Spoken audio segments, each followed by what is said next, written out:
pessoal, estamos juntos mais uma vez, que bom contar com você.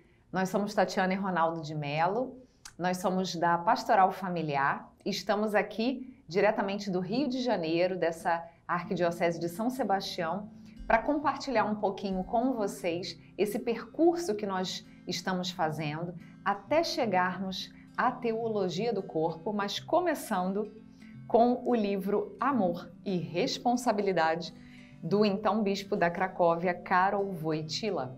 Nós estamos aqui nesse canal, que é a Web TV das Sementes do Verbo, dessa comunidade que tem por objetivo espalhar e fazer crescer a semente do Verbo que já existe dentro de cada um de nós. E hoje nós estamos querendo colocar no seu coração também mais um pouquinho, mais uma sementinha da teologia do corpo, o plano divino para o amor humano.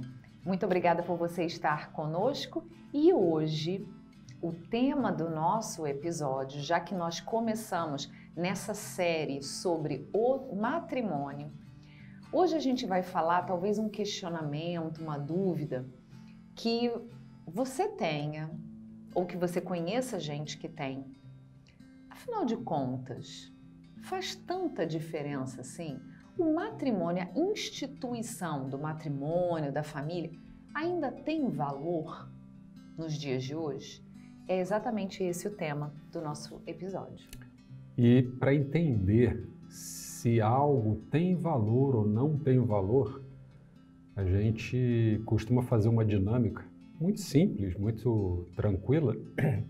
A Tatiana é muito mais prática nesse sentido do que eu, mas o que a gente faz? A gente pega uma nota, sei lá, de R$100, agora já tem até agora nota já de tem 200. Nota de 200. Nunca vi, mas não vi, eu já vi. Existe. Eu nunca peguei, mas enfim. Não vi nem peguei. Mas a gente fazia uma dinâmica, pegava uma nota de R$100, aí você olha assim para a nota, bonitinha, lisinha, novinha, recém-recebida do banco, né, do caixa automático. A gente pegava essa nota, amassava ela toda, jogava no chão, pisava, sem rasgar, claro, né? Mas pisava, sujava, amassava toda. E a gente perguntava para o pessoal, e aí? Alguém ainda quer essa nota? Todo mundo continuava levantando a mão. Todo mundo continuava, mas a gente fala, pô, mas a nota tá toda amassada, rasgada não, mas suja, eu pisei nela. E disse, não, mas todo mundo continuava querendo. Por que todo mundo continuava querendo? Porque aquela nota continuava tendo exatamente o mesmo valor que sempre teve. O fato dela ter sido amassada, o fato dela ter sido pisada, suja, não fez com que ela perdesse o seu valor. E a instituição do matrimônio é exatamente assim que acontece com ela, com essa instituição. Apesar de hoje olharem torto, acharem que não tem valor, acharem que não tem importância, mas quem consegue perceber o valor dessa instituição, luta por ela e vai sempre querer fazer parte dessa realidade, se essa for a sua vocação. Pode ser que a sua vocação não seja a vocação matrimonial, mas tenho certeza que essa sua outra vocação, se você consegue ver nela um verdadeiro tesouro, algo que tenha valor, não é algo que tenha preço, né? Pode até parecer um pouco clichê isso, mas ter preço é completamente diferente de ter valor. O valor é algo que não se perde, é como o ouro. Ele pode hoje estar valendo 10, 100, mas o valor precioso que ele tem é perene, é permanente. E assim também é o sacramento do matrimônio, a instituição matrimônio, ele não perde o seu valor. E o que seria, né? O Papa São João Paulo II traz para a gente essa reflexão, o que seria uma instituição. Uma instituição, a gente hoje ouve falar, a própria igreja é uma instituição, né? Tantos órgãos municipais, estaduais, federais também têm as suas instituições, onde tem pessoas lá dentro, né? A instituição, isso está aqui no livro do Papa São João Paulo II, Amor e Responsabilidade, mas também está no nosso dia a dia. A instituição é algo que foi instituído, é algo que foi estabelecido segundo a ordem da justiça.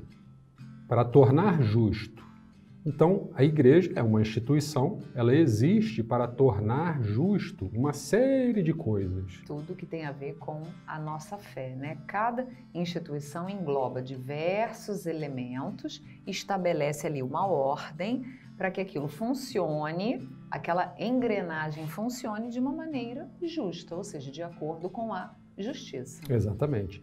E agir conforme a justiça é respeitar o direito. Porque se não se respeita o direito, não se age conforme a justiça. Se age arbitrariamente. E o que é respeitar o direito? É respeitar aquilo que foi estabelecido, as regras que foram estabelecidas, os padrões que foram estabelecidos, os acertos que foram estabelecidos. O direito, ele perpassa tudo isso. Tem a norma escrita, mas tem também as convenções, tem os costumes, né? Tudo isso. E a moral, a gente já estudou alguns encontros. O conjunto de costumes, né? Também faz parte. Então vejam bem, a moral, os costumes, as próprias leis escritas, e aqui a gente pode dar o exemplo, por exemplo, dos 10 mandamentos. Tudo isso compõe o direito, né? Porque você age de uma forma correta.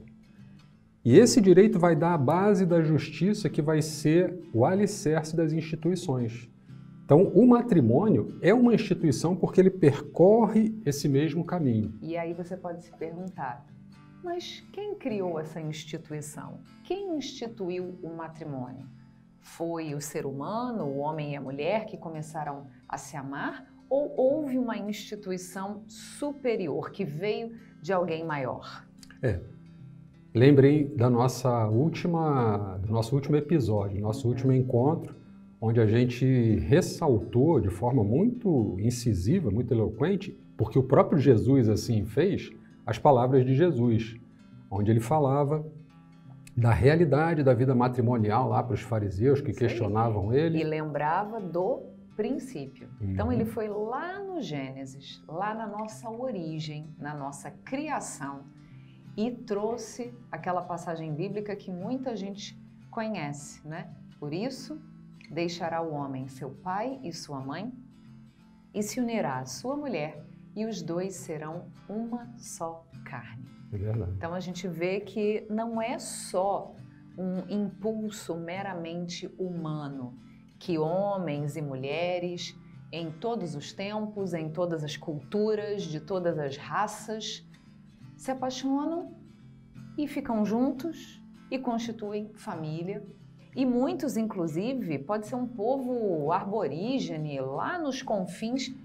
Às vezes aí o homem branco, né, civilizado, chega para conhecer aquele povo e vê que existe um ritual, inclusive, para marcar a união daquele homem e daquela mulher. Então, vejam só como é algo que independe de cultura.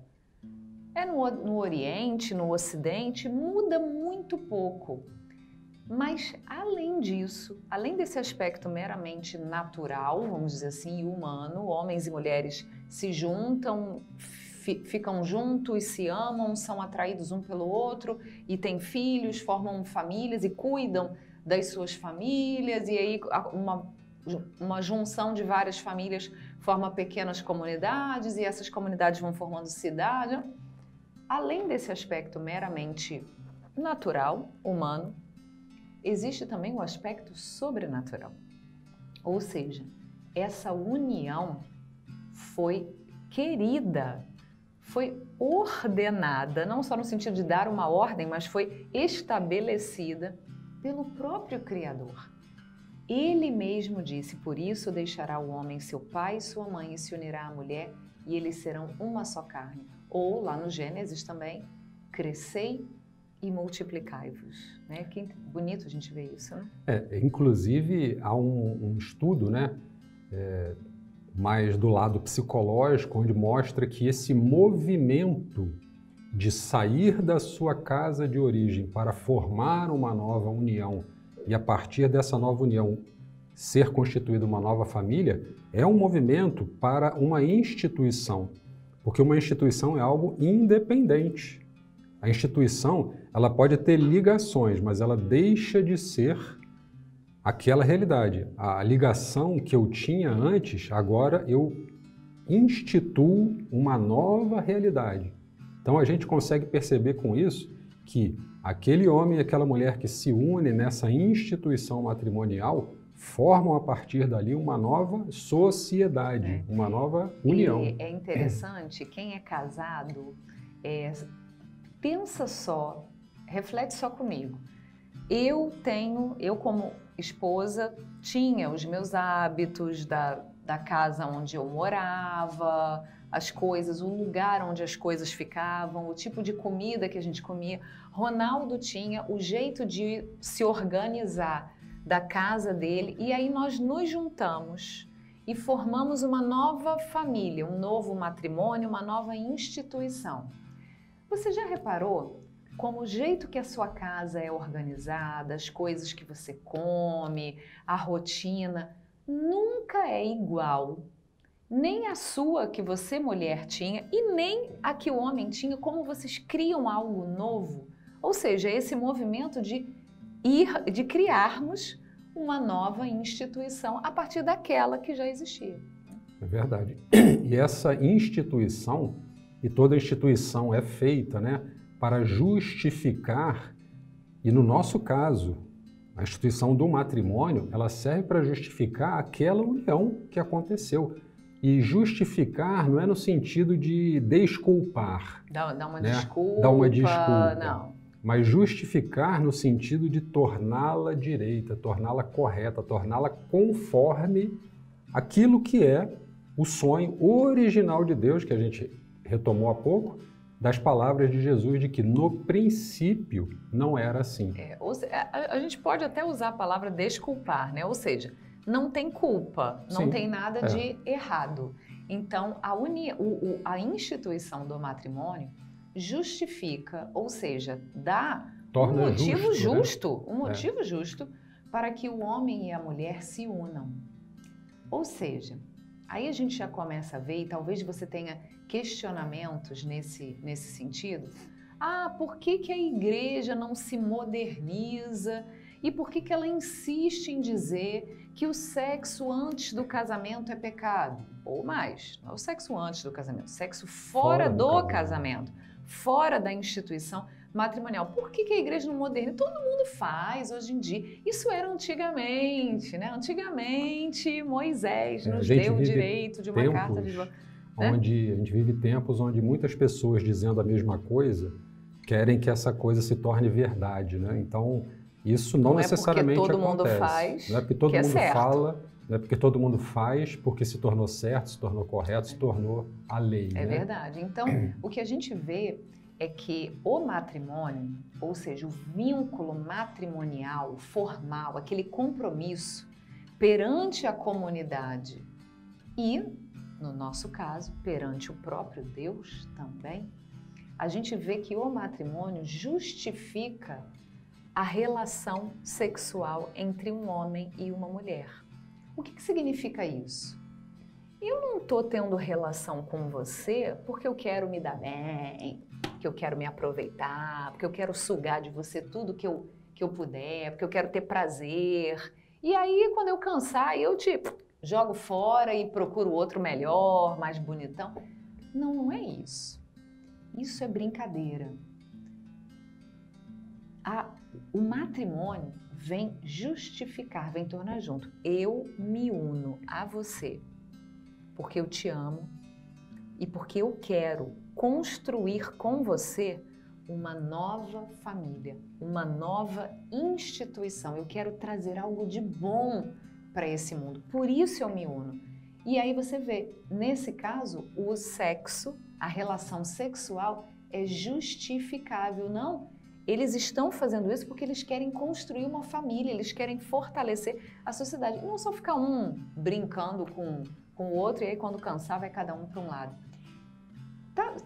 Tá conseguindo entender os porquês, talvez atrás de algumas normas, que quando você tira do contexto, elas ficam realmente sem sentido. Mas quando você vai entender os verdadeiros motivos, tudo começa a fazer sentido. E quando a gente fala nessa instituição que justifica, ratificamos, né, para tornar justo, porque dessa união muitas realidades advêm, né? Dessa união muitas novas vidas podem vir e tantas outras, né?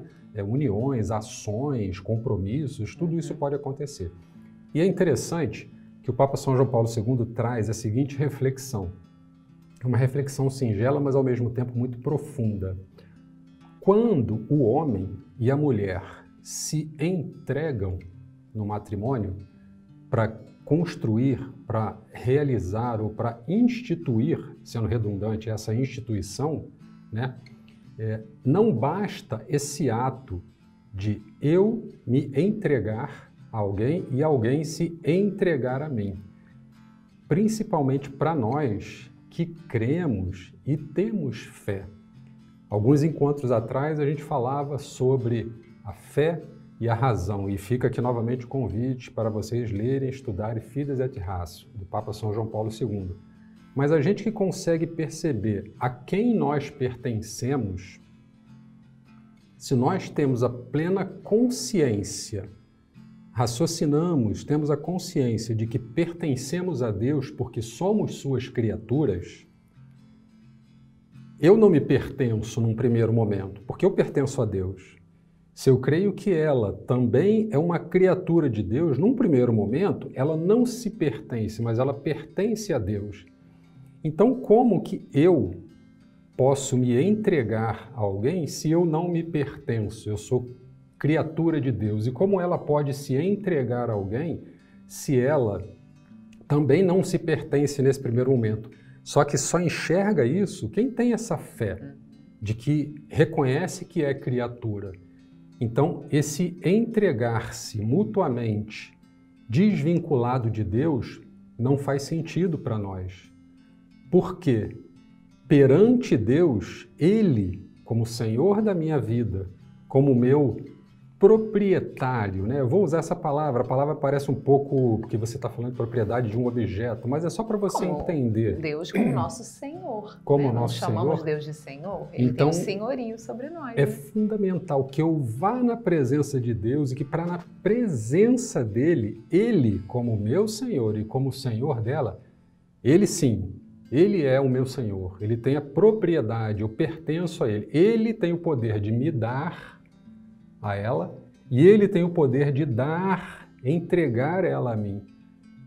Para nós que olhamos a instituição do matrimônio com essa visão sobrenatural, como a Tatiana falou há pouco, a gente percebe que não faz sentido entregarmos mutuamente um ao outro sem que Deus esteja fazendo, porque eu vou estar entregando algo que não é meu, algo que não me pertence.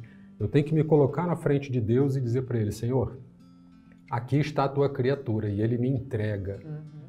Tanto que na celebração, no rito do matrimônio, você com certeza já assistiu algum, ou se você é casado você lembra disso, o momento em que o sacramento do matrimônio se realiza é quando os esposos se entregam mutuamente. Eu te recebo, ou seja, um recebe o outro. Por que ele recebe? Por que eu não digo eu me entrego para você, Ronaldo, mas você diz eu te recebo? Porque ele é um presente de Deus para mim. Então não é eu me entrego para você, Ronaldo, não, é eu te recebo. Deus me deu você e eu te recebo. Essas são as palavras no sacramento do matrimônio. Diz, eu te recebo porque você está sendo recebido das mãos de Deus, que é o verdadeiro dono, né, proprietário. Muitos anos depois, muitos anos mesmo, lá pelos anos 2000, início dos anos 2000, eu não lembro exatamente a data, mas a gente vai deixar esse PDF aqui no link aqui embaixo e você pode baixar. Já o Papa João Paulo II, um dia quis escrever um texto e dizem que ele chegou para o secretário dele e falou, olha, eu vou ditar um texto e você vai escrevendo aí. Ele foi falando em polonês e o secretário dele foi escrevendo. Não tem em português esse texto, mas a gente conseguiu uma tradução que foi feita a partir de um francês, um frade carmelita que traduziu para o português, que se chama Meditações sobre o Dom Desinteressado. E esse texto começa exatamente assim. Nossa, ele foi escrito muitos anos depois do Amor e Responsabilidade. Por isso que a gente está aqui nessa raiz, aqui nessa origem. E nesse texto, o Papa São João Paulo II começa exatamente assim. Deus me deu você. E esse é o dom desinteressado. Deus me entrega você. Eu não tenho nenhum interesse unicamente egoísta, meu, pessoal. Eu te recebo como um presente que Deus me dá. E aí ele volta lá no Gênesis, quando Deus entrega Eva para Adão e Adão para Eva, um de presente para o outro. No sacramento do matrimônio é exatamente esse movimento de receber o dom que a gente faz. E aí sim, a partir dessa instituição, uma vez instituído o matrimônio, nesse momento em que Deus faz essa entrega mútua, aí sim, um passa a ser do outro. Propriedade do outro. Propriedade do outro. Porque aí sim, Deus falou, olha, agora eu te entrego ela, agora eu te entrego ele. Aí sim, a partir dali, e a partir dessa realidade de entrega recíproca, via Deus, via o verdadeiro responsável, o verdadeiro senhor, o verdadeiro dono, se realiza a unidade do casal. É a partir desse momento que agora sim, livremente eles foram na presença de Deus e Deus fez essa entrega. Agora sim, agora nós estamos capazes, nós somos capazes de nos tornarmos uma única realidade. Se eu tiro Deus dessa entrega, é como se eu pegasse um relógio de uma pessoa e entregasse para outra. E desse de presente. Não pode. Se eu não, não posso se não é isso. seu, você não pode dar de presente. Entendeu? Então, vejam a simplicidade, como eu falei no começo, mas ao mesmo tempo a profundidade, principalmente para nós que cremos e olhamos para os sacramentos da igreja, e aqui a gente foca no sacramento do matrimônio, essa beleza. E o Papa continua, a partir desse tornar-se uma das consequências naturais dessa união é a procriação. O casal, ao se tornar ele realiza os dois grandes propósitos dessa união, que é a característica do amor que os une, comunhão, né? Do vínculo propósito de amor.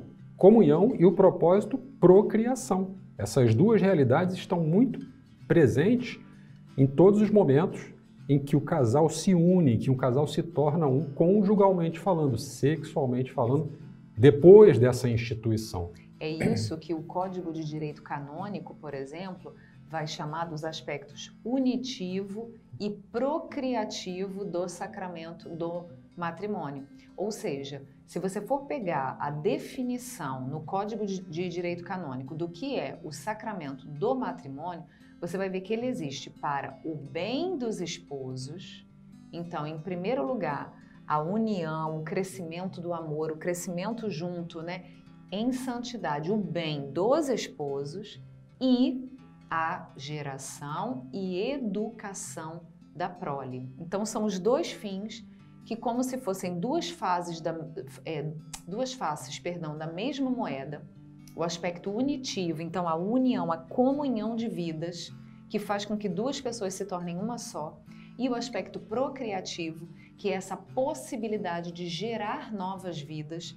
Esses dois aspectos são intrinsecamente ligados, estão conectados como se fossem duas faces de uma mesma moeda. Não dá para separar, só se você destruir.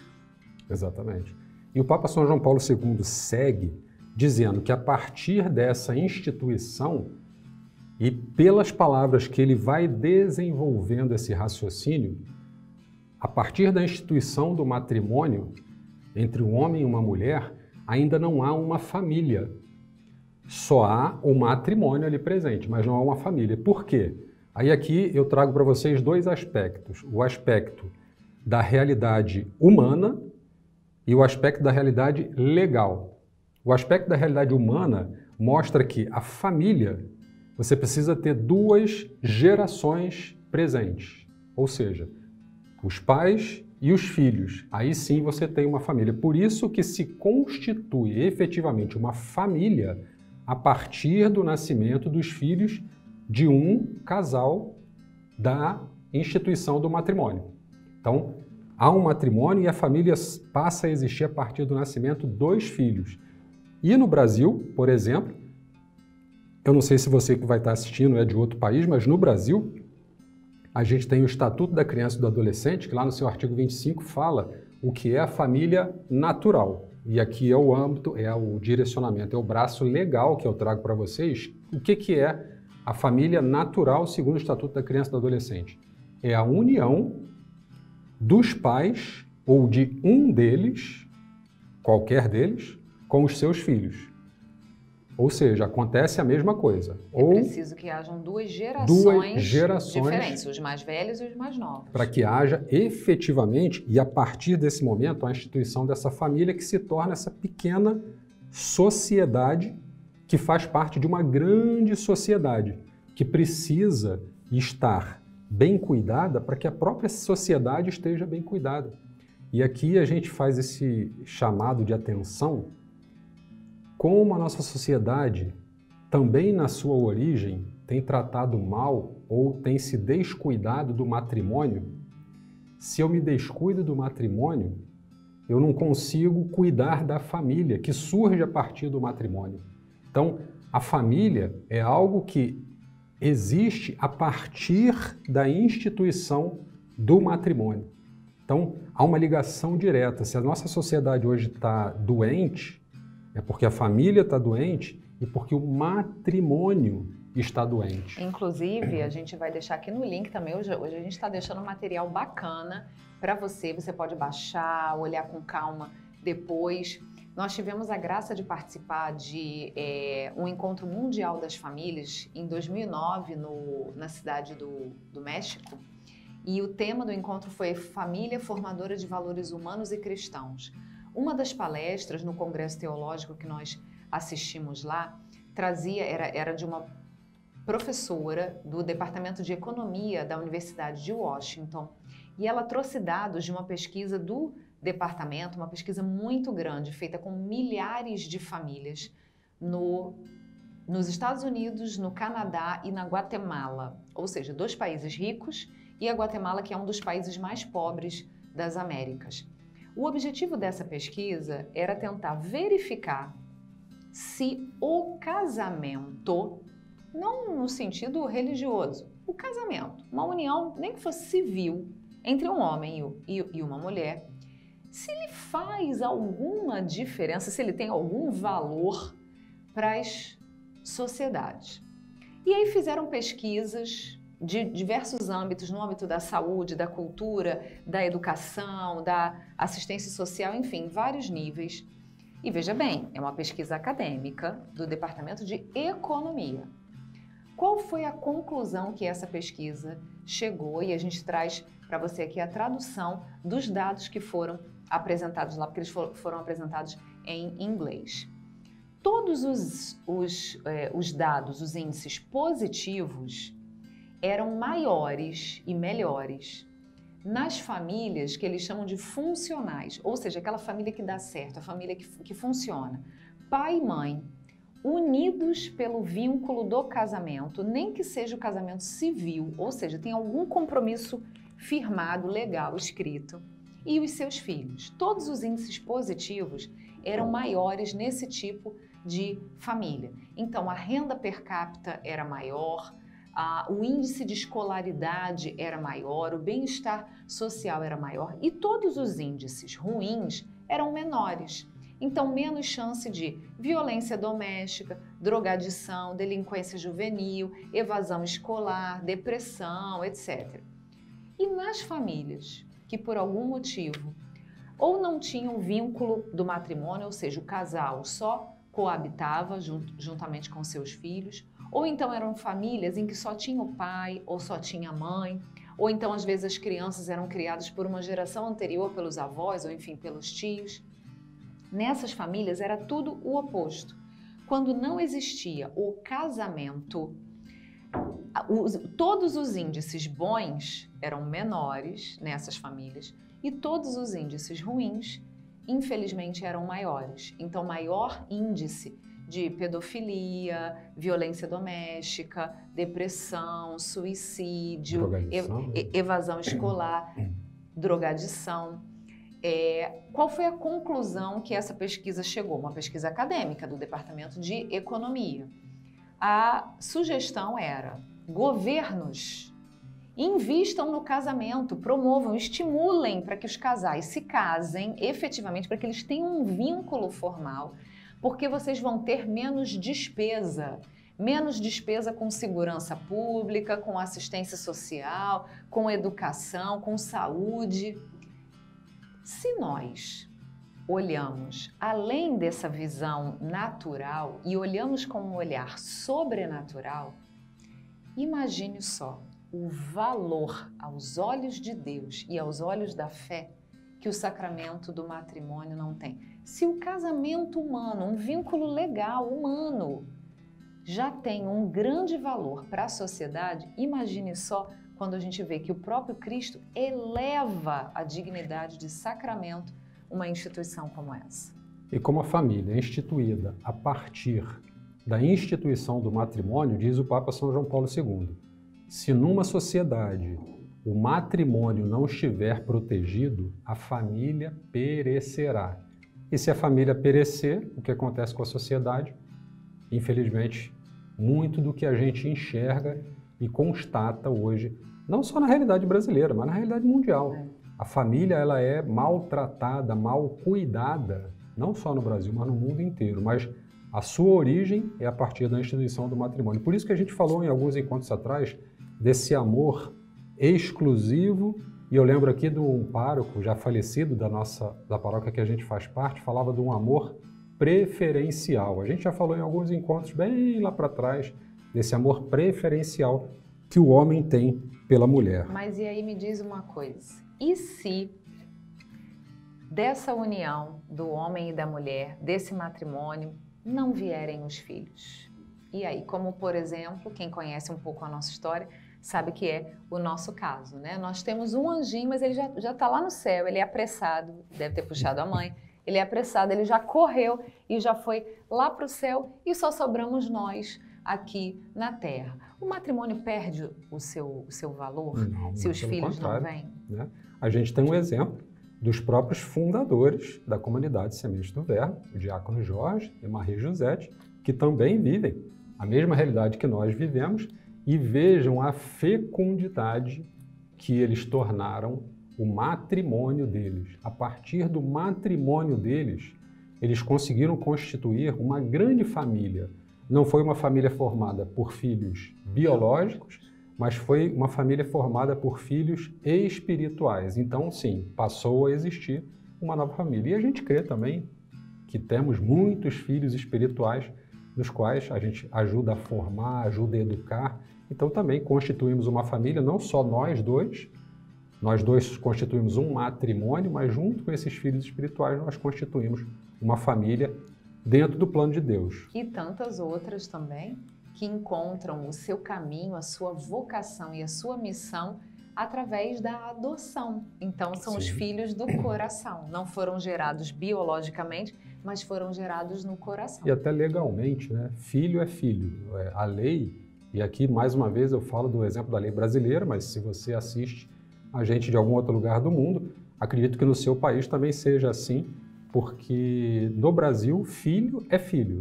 Não importa se ele é um filho de origem biológica, nasceu dos genes do pai e da mãe, ou se ele é um filho adotado. Para a lei brasileira e para os corações dos pais e das mães, não tem diferença. Filho é filho e ponto final. Isso aí. E a gente queria encerrar, já que a gente está falando dessa questão da justificação do matrimônio, como é bonito a gente ver a dignidade que se confere ao instituir, ao gerar um esposo e uma esposa. Me diz aqui, você que é casado, casada, quando você acabou de casar, você estava recém-casado, você não enchia a boca para falar o meu marido, né? E os homens, a minha esposa, a minha mulher, né? Porque isso confere uma dignidade, um status mesmo, por essa questão da pertença mútua, né? Um é propriedade do outro, como o Ronaldo falou, não no sentido ruim de propriedade de objeto, não, mas é saber, eu não estou solto, né? O solteiro, ele parece que ele está solto, né? Entre aspas, ele está largado. Não, eu não estou largado, eu tenho alguém que me segura, que me protege, que me cerca de todo carinho, de todo cuidado, de todo amor. É bonito, né? Agora, se a gente olha para os outros idiomas, né? Por exemplo, no francês é o célibataire, né? O célibataire é o solteiro, e no italiano é o celibe, também pode ser usado esse termo. Então, vai no sentido de aquele que está, vamos dizer assim, mantendo uma certa castidade. Liberdade no sentido de não estar preso a uma mulher. Exatamente. Não no sentido de estar solteiro, porque solteiro dá a sensação de solto, né? Mas o celibatário, o celibe, vai dar a sensação de alguém que está solteiro, mas dentro de um propósito, dentro de uma dignidade. Né? É bonito ver como que os idiomas, às vezes, também nos transmitem, né? Ensinam muita coisa. E nós queremos, já que falou em idioma, vamos terminar com a palavra de Deus. Essa palavra, assim como a que nós trouxemos para você refletir no nosso encontro anterior, já está começando também a nos preparar o terreno para a teologia do corpo. E você vai ver como ela tem relação com a palavra de Mateus 19, que nós refletimos no encontro passado. Só que dessa vez é Efésios 5. O Papa São João Paulo II, lá na Teologia do Corpo, ele vai retomar essa passagem. Eu vou ler só o finalzinho, porque depois a gente vai aprofundá-la mais. Ele começa, São Paulo, né, escrevendo aos Efésios, Efésios 5, vou começar a partir do versículo 31 e pegar até o finalzinho. Ele começa justamente lembrando a mesma passagem que Jesus lembrou aos fariseus. Nós até comentamos sobre ela hoje. Por isso o homem deixará pai e mãe e se unirá à sua mulher, e os dois constituirão uma só carne. E aí São Paulo continua. Este mistério é grande. Quero dizer, com referência a Cristo e a Igreja.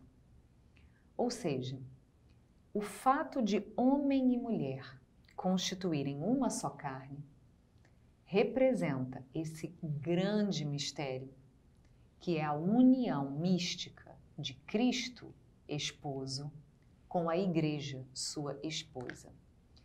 Vejam só a que dignidade o matrimônio cristão é elevado, ser um sacramento, ou seja, um sinal, um canal, um espelho dessa união de Cristo que dá a vida, que se entrega para sua esposa, que diz, eu te recebo.